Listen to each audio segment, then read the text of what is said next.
Hello everyone, আসসালামু আলাইকুম। আমি doctor Golam Masud Mridha, integrative dermatologist and president integrative doctors association of Bangladesh, IDAP. আমার ভুবনে সকলকে স্বাগতম। বরাবরের মতো আজকেও একটা নতুন ভিডিও নিয়ে হাজির হয়েছি।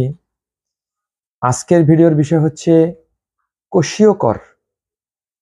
একটা নির্দিষ্ট পিপল বা কমিউনিটি পিপলদের মধ্যে এই বেশি হয়। এটা গ্রাম অঞ্চলে এই অসুখটা বেশি হয়।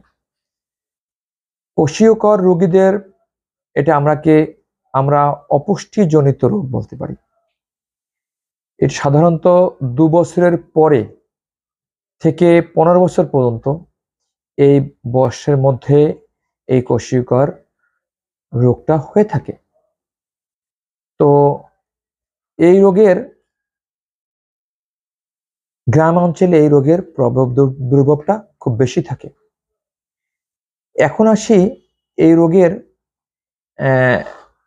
লক্ষণসমূহ। কি কি লক্ষণ দেখলে আমরা বুঝতে পারবো যে তার কোষীয়কর রোগ হয়েছে।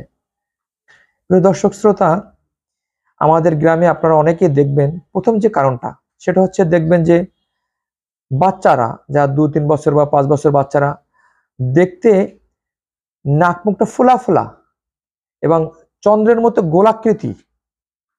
এটি হচ্ছে সবচাইতে বড় লক্ষণ।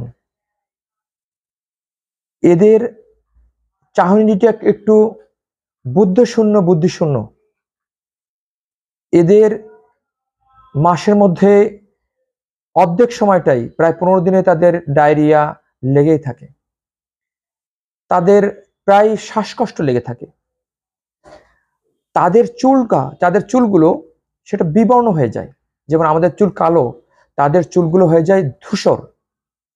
এবং এইসব বাচ্চাদের মুখের কোনায় ঘা লেগেই থাকে, যে ঘাটা আমরা গ্রামের মধ্যেই বেশি দেখি।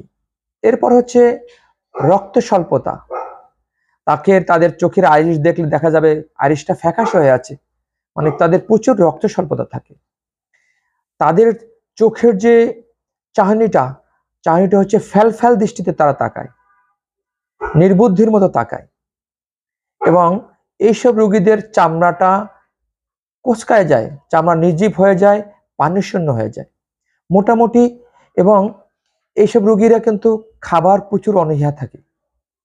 রোগী কিছু খেতে চায় না, প্রচুর খাবার অনীহা থাকে। মোটামুটি এই কোষীয়করের